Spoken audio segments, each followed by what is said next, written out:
वो झूठ बयान देते हैं, वो झूठ बयान देते हैं, वो झूठ बयान देते हैं। और एक ऐसा जादूगर आया जिसने झूठ बोल करके, पैसा खर्च करके और इस क्षेत्र की जनता को गुमराह करने का काम किया। और एक ऐसा जादूगर आया जिसने झूठ बोल करके, पैसा खर्च करके और इस क्षेत्र की जनता को गुमराह करने का काम किया।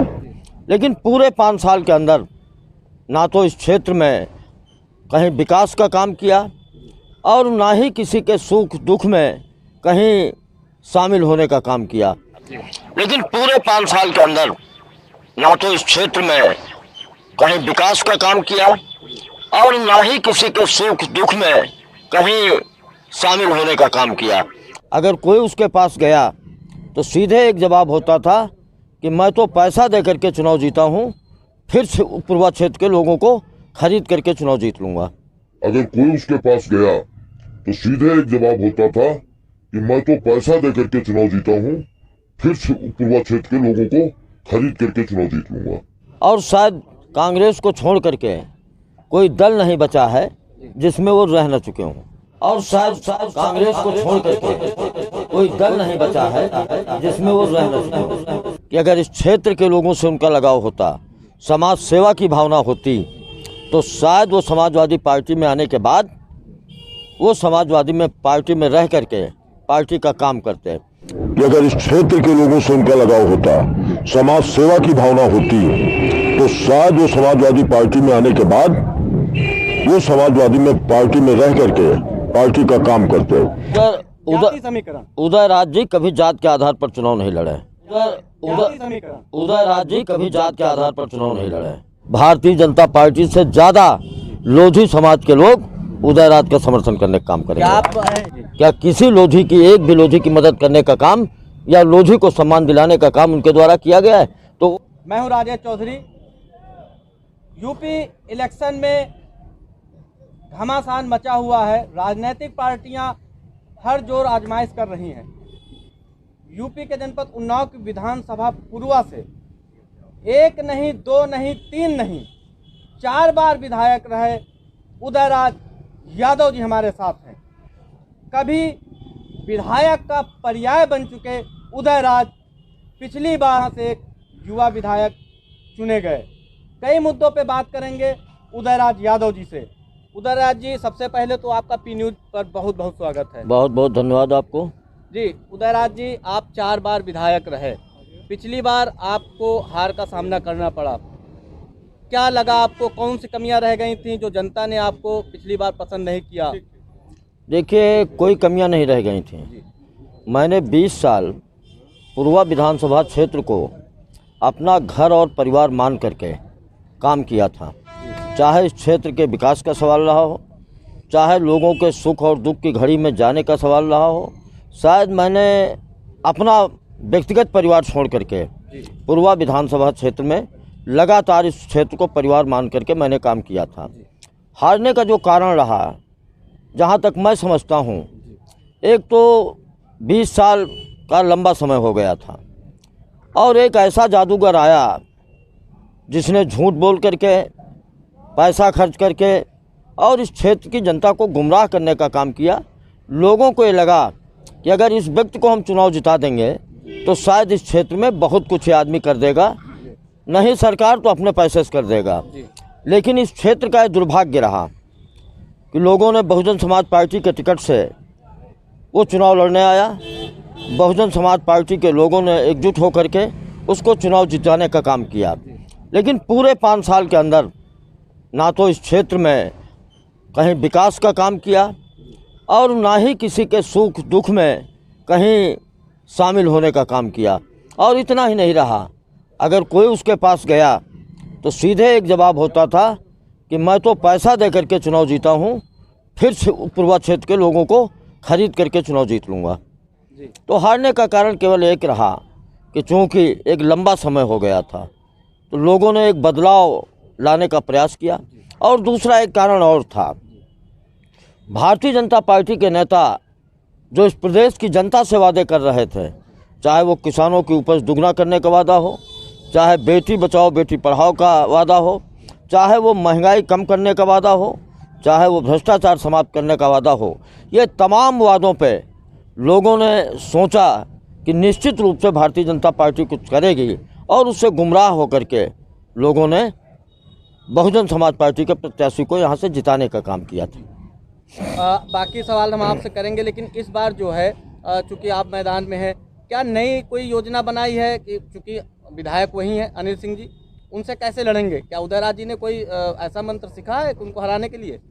उदयराज जी ने नहीं जी, पूर्वा विधानसभा क्षेत्र की जनता मन बना चुकी है। इस बार उदयराज चुनाव नहीं लड़ रहे हैं। उदयराज केवल प्रत्याशी के रूप में समाजवादी पार्टी के हैं।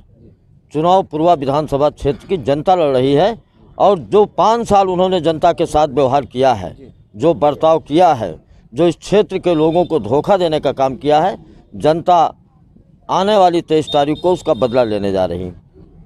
आपने एक आरोप लगाया कि उन्होंने धन बल से जो है चुनाव जीता, विकास कुछ नहीं किया। ये कैसे आप कह सकते हैं? वो तो कहते हैं कि 2 साल हमारे कोरोना में चले गए और 1 साल हम बीएसपी में रहे, 2 साल, 1 साल बचा। 1 साल में क्या कोई विकास कर सकता है? जी नहीं, वो झूठ बयान देते हैं। जो लोग जानकार होंगे, शायद विधायक बनने के ठीक 8 महीने के बाद जब राज्यसभा का चुनाव हुआ तो उन्होंने क्रॉस वोट करके ये साबित कर दिया था कि हम बहुजन समाज पार्टी नहीं, मैं भारतीय जनता पार्टी पर विश्वास करता हूँ। वो ये तो बहाना गलत करते हैं कि 2 साल बसपा में रहा, और जब कोरोना का सवाल उठता है तो कोरोना केवल विधायक जी के लिए नहीं था, कोरोना इस पूरे देश के लोगों के लिए था। क्या कोरोना में काम नहीं हुए? उनको तो चाहिए था कि जनता ने चुन करके भेजा था, और कोरोना में कोई वो 2 साल बीमार नहीं रहे, आते जाते रहे। नहीं, कोरोना उनको हो गया था। कोरोना 10 दिन में ठीक भी हो गया था। पीजीआई में भर्ती रहे, 5-6 दिन में अस्पताल से डिस्चार्ज होकर के अपने घर आ गए थे, और शायद उसके 1 हफ्ते बाद वो क्षेत्र आना जाना भी शुरू कर दिए थे। लेकिन उनकी मंशा इस क्षेत्र के विकास से कोई मतलब उनका नहीं था, लेना देना नहीं था, इसलिए वो कोरोना का बहाना करते हैं। आपके एक सहयोगी रहे, सपा में रहे, खूब प्रचार किया सपा का, आखिरकार उन्होंने नाराज होकर के भाजपा का दामन थाम लिया। मैं जिसकी बात कर रहा हूँ आप समझ गए? मैं जान रहा हूँ। आखिर उनके भाजपा में जाने, आखिर उदयराज की मतलब सपा पे क्या असर पड़ेगा? क्या कोई जीत पर असर पड़ेगा? देखिए, ऐसा है, सारे लोग जानते हैं वो भाजपा में वापस कल गए हैं, और शायद कांग्रेस को छोड़ करके कोई दल नहीं बचा है जिसमें वो रह न चुके हों। 2017 में वही व्यक्ति बसपा से चुनाव लड़ने के लिए आया था। उस समय इस प्रदेश के कई महत्वपूर्ण नेता बहुजन समाज पार्टी के आकर के पूर्वा में घोषित कर गए थे कि ये व्यक्ति प्रत्याशी होगा, लेकिन बाद में पैसा ज़्यादा पहुंच जाने के कारण प्रत्याशी बदल गया। कहाँ पैसा पहुंच गया? अब वो सब लोग दुनिया जानती है कहाँ जाता है, उसको कहने की ज़रूरत नहीं। हो सकता है हमारे पास आया हो। अच्छा, और उसके बाद वो भारतीय जनता पार्टी के प्रत्याशी के रूप में आकर के चुनाव लड़े। अभी 4-5 महीने पहले मुझे लगता है कि अगर इस क्षेत्र के लोगों से उनका लगाव होता, समाज सेवा की भावना होती, तो शायद वो समाजवादी पार्टी में आने के बाद वो समाजवादी में पार्टी में रह करके पार्टी का काम करते। लेकिन उन्होंने पुनः किसी लालच में आकर के भारतीय जनता पार्टी में जाने का काम किया है। और जहाँ तक उनका असर का सवाल उठता है, उनके जाने से मैं और समाजवादी पार्टी मजबूत हुई है कि जो लोग उनके साथ घूम रहे थे, हो सकता वो अगर किसी दल से चुनाव लड़ते तो हो सकता तमाम ऐसे लोग थे कि जो उनके साथ, क्योंकि कई सालों से उनसे जुड़े हुए थे, उनके साथ रहते। लेकिन जैसे उन्होंने पार्टी ज्वाइन की तो मुझे लगता है नरेंद्र रावत जी कल ही बहुजन समाज पार्टी के लगभग 50 समर्थकों के साथ समाजवादी पार्टी में आस्था व्यक्त करते हुए, मेरे ऊपर विश्वास करते हुए मेरे साथ शामिल हुए। और केवल ये नहीं, इतने ही लोग नहीं, लोग बराबर फ़ोन करके मुझसे संपर्क कर रहे हैं कि विधायक जी मैं आपके साथ रहूँगा, और लोग भी आएंगे। और ये चुनाव 2 ताकतों के बीच में है। एक तरफ झूठ बोलने वाले वादा खिलाफी करने वाले, जुमलेबाज कहिए उनको, जो कुछ भी कहिए, एक तरफ वो लोग हैं और एक तरफ समाजवादी पार्टी है जिसका प्रत्याशी मैं हूं कि हमारे नेता चाहे माननीय मुलायम सिंह जी रहे हों, चाहे अखिलेश यादव जी रहे हों, चुनाव के दौरान इस प्रदेश की जनता से जो वादा किया, हमेशा उन वादों को पूरा करने का काम किया। अच्छा, एक चीज़ और, आपने चुनाव जो प्रचार हो रहा है इस समय यूपी में, एक तरफ प्रधानमंत्री नरेंद्र मोदी लगे हैं, अमित शाह लगे हैं, पूरा भाजपा का कुनबा लगा है, इधर तो अकेले अखिलेश हैं, क्या कर लेंगे वो? ऐसा है, आप मानते हैं जीत होगी? 101% उत्तर प्रदेश में समाजवादी पार्टी की सरकार बनने जा रही, और ये मोदी, पूरी भाजपा, अमित शाह जिनके आप नाम ले रहे हैं, शायद इन लोगों ने अपनी पूरी ताकत बंगाल में लगा दिया था। ममता बनर्जी अकेले चुनाव लड़ रही थी और जितनी सीटें पिछली बार भारतीय जनता पार्टी को मिली थी उससे भी कम सीटों पर उनको संतोष करना पड़ा। वो लोग कैराना का जिक्र करते हैं अपने चुनाव में, सपा का इसका कोई जवाब नहीं रहता है। कैराना का पहला राउंड होने जा रहा है, कैराना वराना सब सामने आ जाएगी। पश्चिमी उत्तर प्रदेश में भारतीय जनता पार्टी एक भी सीट जीतने नहीं जा रही, एक भी सीट नहीं जीतेगी ना, एक भी सीट नहीं जीतेगी पूरे पश्चिमी उत्तर प्रदेश में, एक भी सीट नहीं जीतेगी। आप ये दावा कर रहे हैं? जी जी, दावा कर रहा हूँ, पश्चिमी उत्तर प्रदेश में एक भी सीट नहीं जीतेगी भारतीय जनता पार्टी। ऐसा क्यों? ऐसा मैंने एक बार और कहा था, एक लोकसभा का चुनाव हो रहा था, मैं दल का नाम नहीं लूँगा। एक दिन उस दल के लोग हमसे कहने लगे कि आपकी पार्टी की स्थिति बहुत ख़राब है, तो हमने कहा हम तो 10, 12, 15 जीत रहे हैं, लेकिन आपकी पार्टी का इस प्रदेश में खाता खुलने नहीं जा रहा, और खाता नहीं खुला था। आप भविष्यवाणी के डरा तो नहीं रहे हैं? किसको? वो कहाँ डरेंगे? आज दिल्ली से लेकर के उत्तर प्रदेश की हुकूमत, डरा तो वो लोग रहे हैं, हम लोग डराते नहीं। अच्छा, हम लोग अपनी बातचीत से, अपने व्यवहार से, व्यक्तिगत संबंधों से काम करते हैं। डराने का काम तो वो लोग कर रहे हैं। अगर देखना हो तो 2-4 गांव चले जाइए मौरावा के आसपास कि किस तरीके से डराने का काम किया जा रहा है, लेकिन कोई डरने वाला नहीं। डरने वाला नहीं। अच्छा, एक चीज़ और, भाजपा का एक स्लोगन है, राम को लाए थे हम किशन को लाएंगे, यूपी में फिर भगवा लहराएंगे। वो अटैक करते हैं आप लोगों के ऊपर, माननीय मुलायम सिंह जी को, अखिलेश जी को लेकर के, राम और कृष्ण को लेकर के। मैंने ऐसे माहौल में नहीं, मैंने पहले कह दिया है जी, ये झूठ बोलने वाले हैं। ये नारा 1991 में दिया था और कहा था कि राम लला हम आएंगे, मंदिर वहीं बनाएंगे। इस पूरे देश के अंदर हिंदू और मुस्लिम को बांटने का काम उस समय इनके द्वारा किया गया था।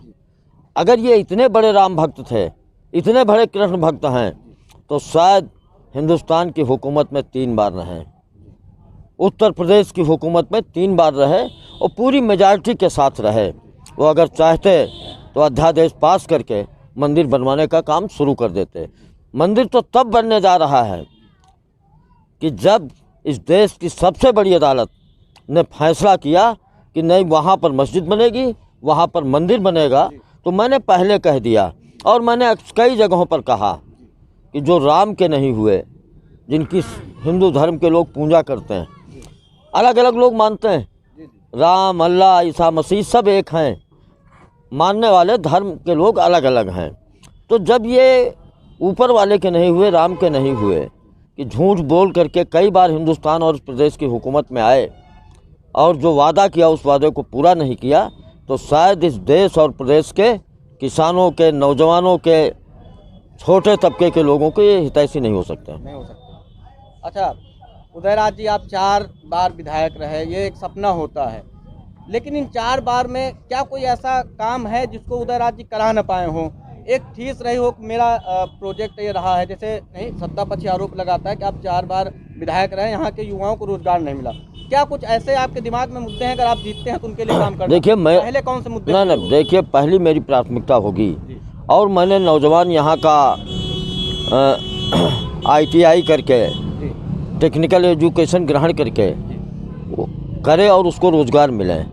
शायद मैंने आपके पूर्वा विधानसभा में मैंने ITI कॉलेज बनवाया था और इस बार मेरा इस चीज़ को मैंने हमेशा महसूस किया, लेकिन हुकूमत में बहुत थोड़े दिन रहे हैं, सरकार में विधायक तो रहा। अब तो मेरा प्रयास ज़रूर होगा कि पूर्वा विधानसभा क्षेत्र में उद्योग धंधों को बढ़ावा दे करके नौजवानों को रोजगार देने का काम किया जाए। काम करेंगे। अच्छा, एक चीज़ और, आपकी और जो यहाँ के विधायक हैं उनमें अक्सर तकरार होती है 100 बेड अस्पताल को लेकर के। वो कहते, और इस रोड को लेकर के जो तो आपके ठीक पीछे है, वो कहते हैं हमने बनवाया, आप कहते हैं हमने इसको पास कराया। आखिर इसका क्या सच्चाई क्या है? ऐसा है, जब अस्पताल का सवाल उठता है तो मैं तो कहूँगा आप मौरामा चले जाइए, वहाँ की जनता से पूछ लीजिए कि ये अस्पताल कब बना था। मेरे कार्यकाल में 80% से ज़्यादा काम उस अस्पताल का पूरा हो चुका था। इतने निकम्मी सरकार रही कि आज तक वो अस्पताल जनता की सुविधा के लिए चालू नहीं हो सका। और जब इस रोड का सवाल उठता तो एक सवाल एक सज्जन ने एक दिन और किया था, पत्रकार से। मैंने कहा था कि विधायक जी अगर कोई पत्र ले आवे अपना जिस पे ये सड़क स्वीकृत हुई हो तो शायद मैं राजनीति छोड़ दूंगा। अगर वो पत्र ला देते हैं तो आप राजनीति छोड़ देंगे? बिल्कुल आगे छोड़ दूँ। पत्र स्वीकृत, हम तो, आप चले जाइए, आप सचिवालय जाइए, पूरी फाइल निकला लीजिए कि ये सड़क स्वीकृत कब हुई, इसमें एडीबी बैंक से 276 करोड़ का लोन कब हुआ है।